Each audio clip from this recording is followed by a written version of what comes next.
Just because it's not how you would play with the toys doesn't mean that they're weird. It just means that they're playing different. No, if you like to make a circle of cans and that's your fun, creative initiative, you're allowed to make a little stack of cans.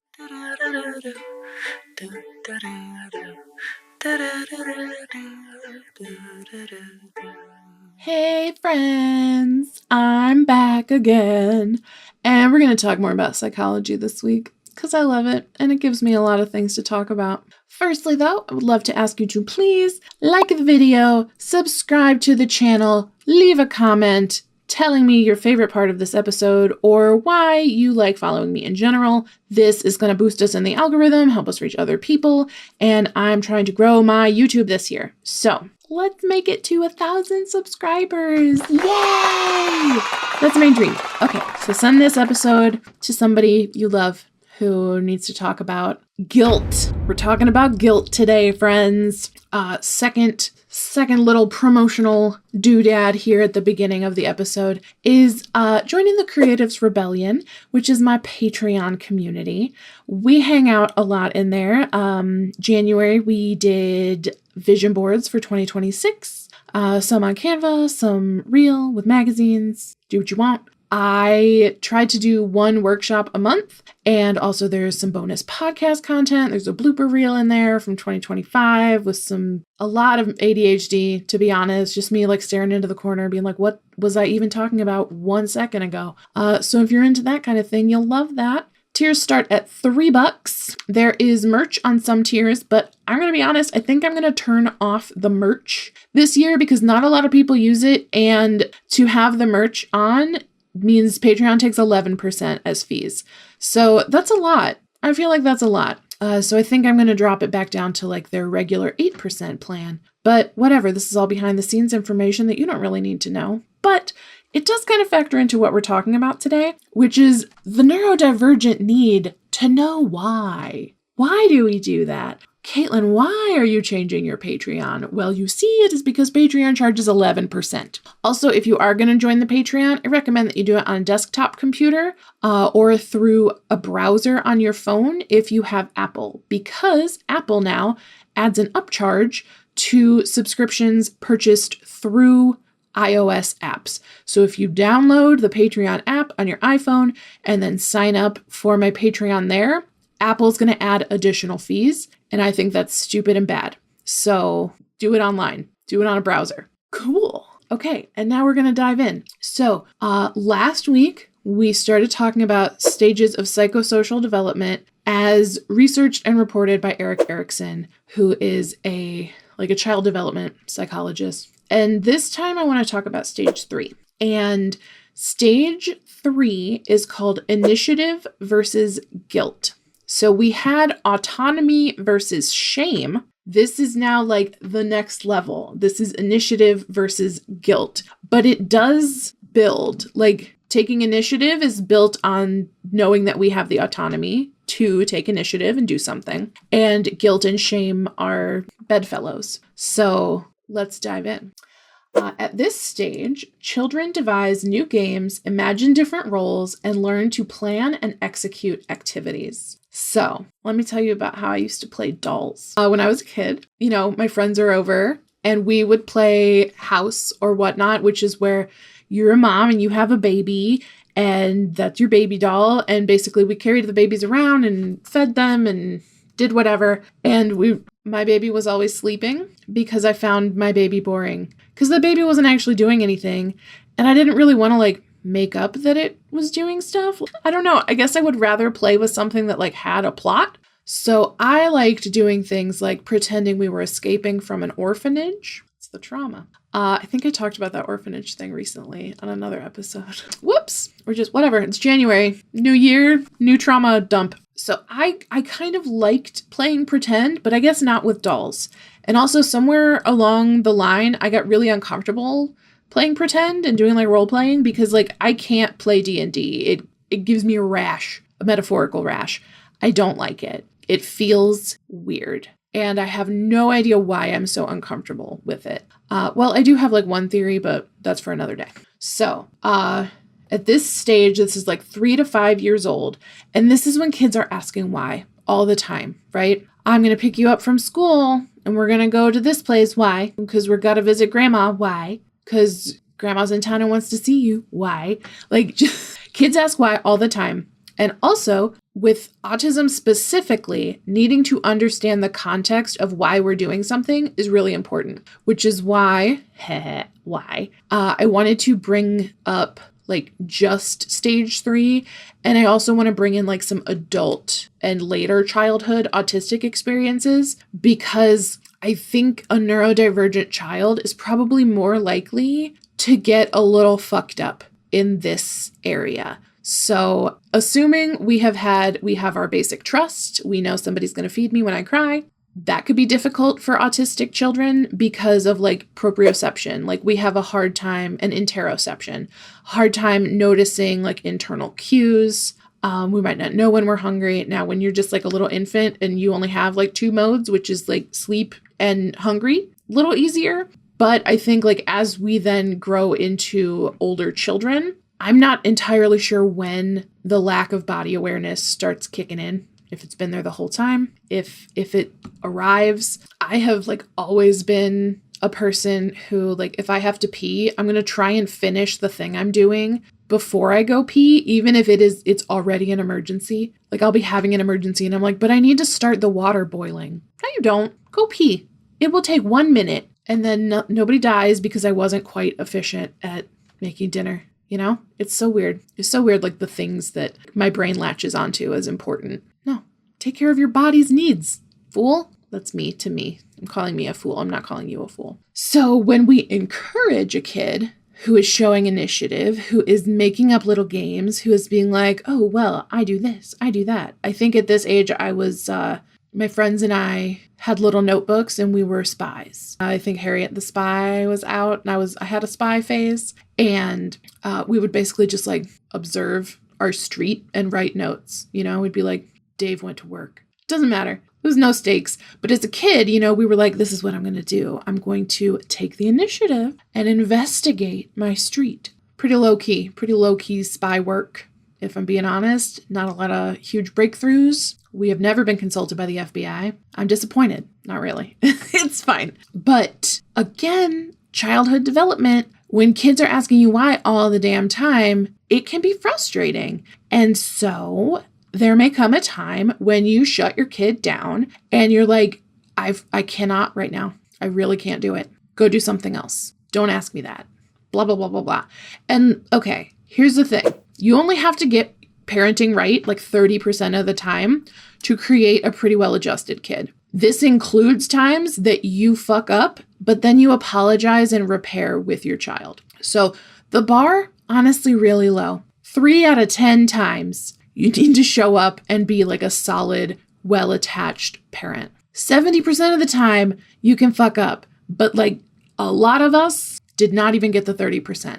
And that to me is crazy pants. But let's talk about what it means to not show up for your kid in this stage. So, as my little psychology website states, criticism or discouragement can produce guilt, making children feel they are a nuisance or that their ideas are unacceptable. Let me tell you that when I left my abusive husband, I was packing up all my stuff in all the various rooms of the house, you know, like the bedroom, got to put all my clothes away in a box, whatever, label it. The office, you could barely tell that I had moved my stuff out because I had never really been given space in that room to like take up space. I felt kind of like a nuisance. I felt like a barnacle that was like, I guess you can put your desk in here. But no transitioning was made in the space to like actually make it work for me or to make it fit or to make it feel like our office. It just felt like I had a desk in his office. And I remember packing up that room and just looking at the whole room and being like, I don't notice a difference. And I know that I just filled up like 2 boxes of stuff, but I cannot visually tell that I was ever even here. And that, I think, is the core of criticism and discouragement, making kids feel guilty just for like taking up space, just for being themselves. So this is from 3 to 5 years old when we're dealing with this. And I definitely remember that when we were like a little bit older. So my sibling was probably like 7 or 8. I'm probably like 11 or 12. And we would start saying I love you to our parents to gauge their moods before we would ask for anything, before we would express a need. Like, we would not ask what was for dinner until we had said, I love you, and gotten a read. So if they responded like, I love you too, how was your day? They're in a pretty good mood. It's pretty safe to need something. This is a good day to get your permission slip signed. This is a good day to ask for something coming up that you want. Like, oh, I want to go spend the night at my friend's house this weekend. Can I have that, Mom? We only asked for things that we wanted or needed on days that the I love you test felt safe. Whereas if we got a response that was like, I love you too, but like it sounded disappointed, we would then become smaller and we would go hide in our room and do our homework quietly and like maybe emerge if dinner got cooked, or we would just eat snacks for dinner, you know? Not a consistent dinner presence there for a while. Sometimes I say things out loud and I'm like, oh, this is not the casual story that you thought it was, is it, friend? It's not a casual story. There's a lot of child neglect in my life, which is why I'm sitting here talking to you about how to heal your inner child one psychosocial stage at a time. So we talked about 1 and 2. We can now walk and talk. We can pick out our own outfits. I also think that people who had like childhood trauma in these early stages, those are the people who are way more likely to dress really boldly, colorfully. Like I'm wearing whale shark earrings. They're silly. I'm wearing like bright blue today. I have hot pink glasses, hair, and fingernails. Like I like to visually take up space. And part of that is celebrating that I now trust that I can without endangering myself. So that's awesome. This is your permission to take up a little space. Wear something kind of bright. Wear something out of your normal, especially if you usually dress to blend in, like I did in middle school, right? Where I would wear like baggy clothes. I didn't talk a lot. And that's so hard to believe now because I don't shut up now. Like I'm constantly talking. I'm always making jokes. I am putting everybody else at ease. I'm noticing things. As like a middle schooler and then into high school for the most part, I was really quiet and I didn't want to make a fuss, basically. No attention was good attention. And you know how sometimes like they'll say that class clowns and, you know, like the kids who act out are doing it for attention because to them, any attention is good. To me, attention was probably dangerous and I didn't want attention. So I did not draw attention to myself, which sucks because I was a very smart, bright, talkative kid. Like it sucks how small I made myself and how much pressure I put on myself to like shut up, sit down, and only speak when spoken to. That is why I identify now as a problem because no, you can't shut me up anymore. I'm a whole adult. I'm almost 40. You can't stop me. I'm a bright, shiny light. Deal with it. So our key activity in the initiative versus guilt phase or stage is play, exploration, and asking why. So like we're kind of testing things, you know, it's like, oh, well, we're playing this game, but what if we also did this? What if we also did that? This is actually another reason, I don't think I've ever talked about Montessori education on the show, but I really appreciate Montessori, like schools and early childhood development, like approaches from like play-based learning, because in Montessori schools, you'll usually see like kind of open-ended toys, you know, like it's not like a dump truck. There's usually like blocks, you know, because the blocks can be whatever you want it to be. They could be animals. It could be a farm. It could be a shop. It can be a city. And there's no like predefined way to play with blocks, which means kids have a lot more space to just make something up and make whatever they are imagining come to life with the blocks. Toys that are like really specific can actually stifle imagination and creativity. So the virtue that we get here as children when we are allowed to play and explore and ask why endlessly is that we come away with a sense of purpose. We come away with a sense of like, well, the things that I can make up and imagine and bring to life matter. Like, I imagined that, I made it happen. Wow, I'm pretty cool, right? There is a sense of self being developed here. And like, that's that initiative. So you put a kid in a room with a bunch of toys. Are they going to go play with the toys? This is also really funny for like autistic kids, because autistic kids will often play with things that are not seen as toys. We have some childhood photos. Oh, actually, no, I have this childhood photo too. Hang on. Okay, so excited. So this is me. I'm so teeny. And this is me making a train in the kitchen. So I would just line up all the cans and all the jugs and all the jars. And this is the autism diagnostic criteria. Is like, does your kid play with things, quote, inappropriately? And I'm now seeing that I also was putting plastic spoons on top of like pouches of hot cocoa. How did I know that spoons went with hot cocoa? I'm like 2. That's adorable.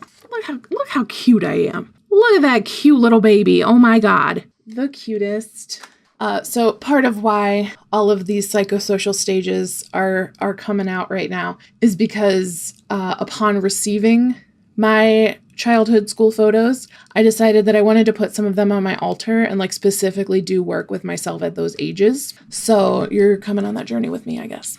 And then our negative outcome is that guilt, like I mentioned, can stifle creativity and inhibit a child's desire to assert themselves. So because asserting myself and like allowing myself to lean into my creativity and my imagination and my asking why, like those still make me feel really uncomfortable, even when I'm doing them. Like I can do them and I can be like, this is great. I absolutely 100% know that this is a good thing for me to do, and it is good for me and it is good for my mental health, but I still feel uncomfortable the whole time. And I do feel guilty. I feel really, really guilty when I do something that is like just for myself, which to me, again, points to a wound somewhere in this 3 to 5 year old age range where I was guilted for something, maybe not playing right. As I mentioned, I was not so good at playing with dolls and playing house. So when caregivers encourage and support children to take initiative, they can start to plan activities, accomplish tasks, and face challenges. The children will learn to take initiative and assert control over their environment. They can begin to think for themselves, formulate plans, and execute them, which helps foster a sense of purpose. If caregivers discourage the pursuit of independent activities or dismiss or criticize their efforts, children may feel guilty about their desires and initiatives. This could potentially lead to feelings of guilt, self-doubt, and lack of initiative. Call that inertia.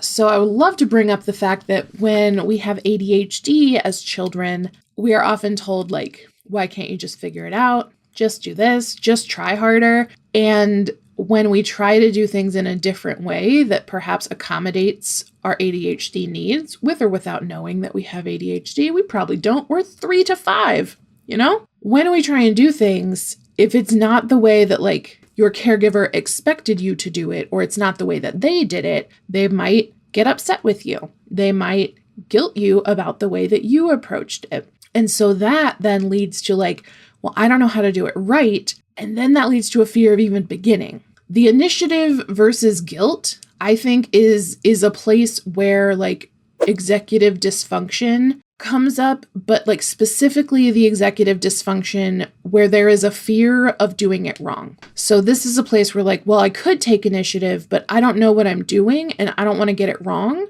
So it's easier for me to not take the initiative. Fuck that. You should have learned when you were 5 years old that you get to take the initiative. So let's go back in time, right? Take a deep breath. Imagine 5-year-old you. Imagine having an idea and wanting to do it. And your parent comes in and says, no, that's a bad idea. That's a dumb idea. Don't you ever think anything through? That's never going to work. How do you feel in your body right now? Do you feel mad? Do you feel sad? Like, what did that bring up for you? If that brought up something that felt really visceral, perhaps a wound. And what I'm going to suggest for that is like, let's start with journaling. Let's start with writing out what did happen and then writing out what could have happened instead. Because the mind is a very interesting thing and memories can be changed and reshaped. and reformatted. We like to think that memory is like a very pure 100%, here's how I remember it and that's how it happened thing.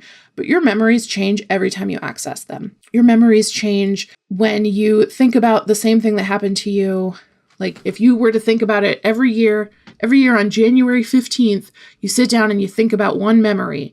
That memory is a little bit different every time, because not only are you remembering the thing and what you were going through at the time, you are also filtering it through all of the feelings that you had in the moment. You are filtering it through all of the healing that you've done or any work that you've done processing of that memory.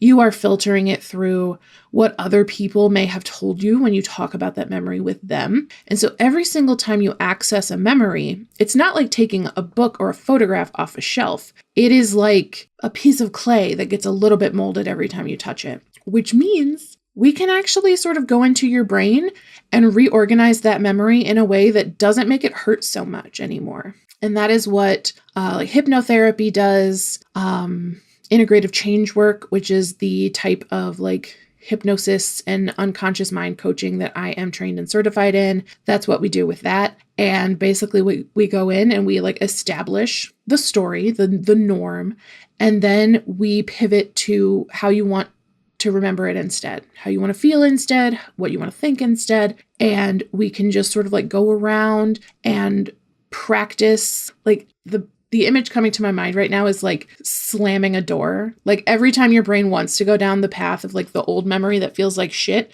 we're like, no, we put a rock in the pathway and then you have to pivot and go into the new thought process. And it's, sometimes it takes a couple times, but it is a pretty consistent thing that works. So if you're interested in that, please book a consultation on my calendar. I would love to do a session with you. I honestly, just a little sidebar here, I have no idea what my coaching practice is going to look like this year. I have taken January completely off, and I'm actually recording this in mid-January, so I don't even have like a full month of reflection behind me to inform how I want to move forward into the year. So if I am accepting clients, awesome, would love to work with you. And if I'm not, get a consult anyway, we can just talk about something. But I will make sure that my availability is updated on any booking links that we share in the show notes. Okay, what else are we talking about? So age 3 to 5, huge time for childhood development. This is a time when like synapses are getting pruned. So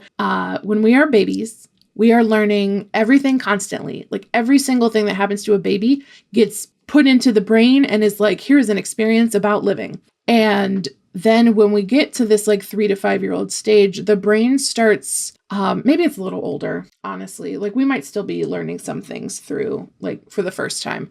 But as you age through childhood, your brain starts to prune out things that are no longer needed. So if you experience something enough times and it's similar every time, your brain will kind of like condense that into like one little pathway that you need. Autistic brains do not prune synapses the same way that neurotypical brains do, or rather allistic brains, like specifically talking autism, no autism.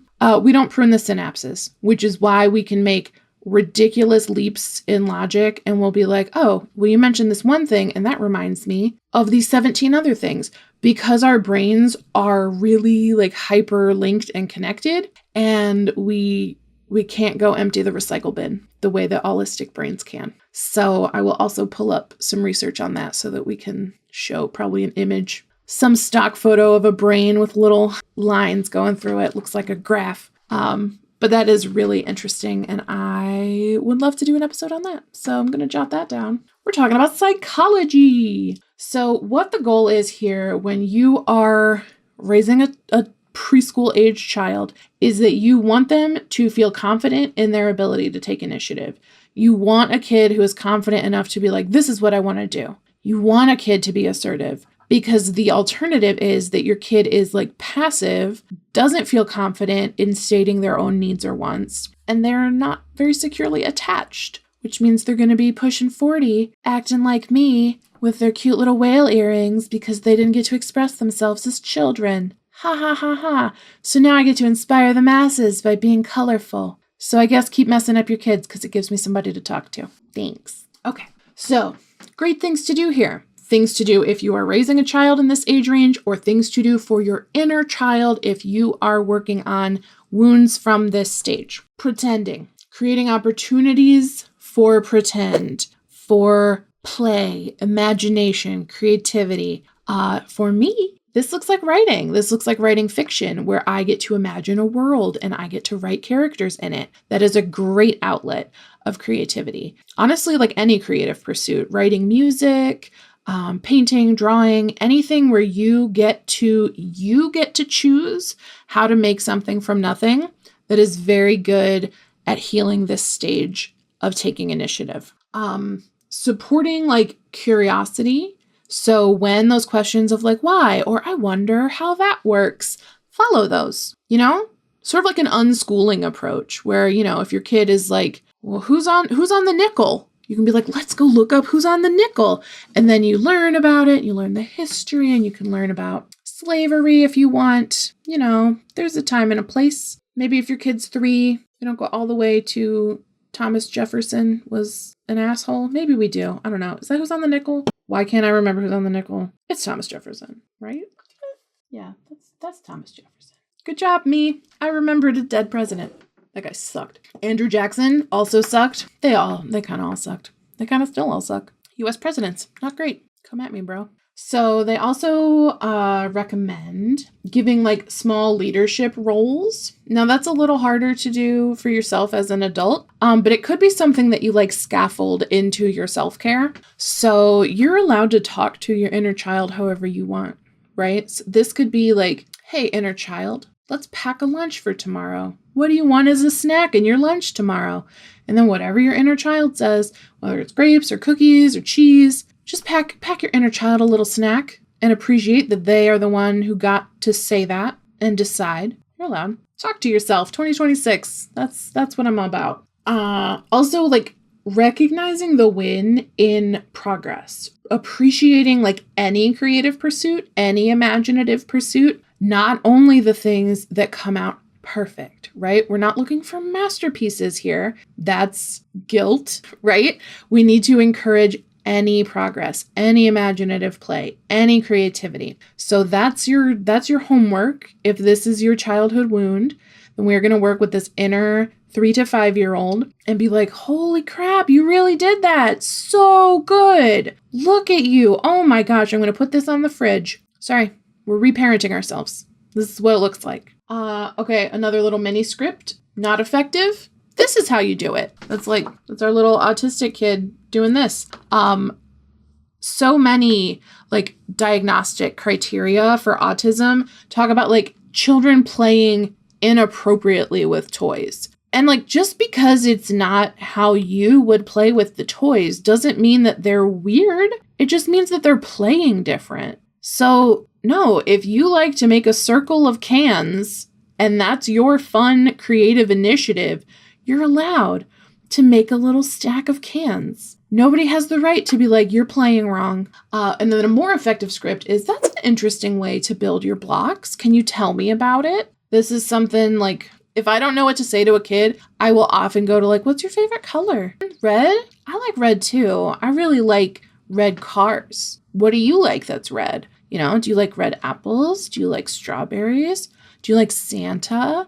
Just name some stuff that's red. Start a conversation with a kid. I don't know why I've been like so hard on like, we need to be nice to kids, but we do. We need to be nice to kids because those kids grow up into adults and we have a collective responsibility to treat children like people. So I'm really on my child development bullshit right now. Let's see. This is also where we learn from mistakes. So like I was mentioning risky play in the last episode, like there has to be consequences. There have to be times for you to do something, make an oopsie, and not be made to feel like a bad person about it. We make mistakes. Being a human is a mess. We are messy people. And that is just part of being alive. If we expect perfection out of everybody, that's just a reflection of our own bullshit because we expect perfection of ourselves every minute of every day. So work on accepting that you are allowed to make mistakes and also work on accepting that other people can make mistakes too. And try not to condemn them for it because that condemnation is coming from inside the house. If you are constantly looking at other people and being like, I would never, That's because you would never let yourself. And like, imagine how free you could be if you simply let yourself ping pong around and maybe make a mistake once in a while. You're allowed to do that. You're allowed to do that. Okay. My anxiety and OCD, thank you for being here with me today, friends. Please like, subscribe, send this episode to a friend who needs to hear it, and leave reviews everywhere. Tell your friends. Caitlin's awesome. Pew, pew, pew. Okay, this has been the Neurodivergent Creative. I will see you again next week. Bye. They'll change your approach and tell you a joke to lighten your load and help you along or sing you a song. Do-do-do-do-do. Do-do-do-do. Do-do-do-do-do. Do-do-do-do.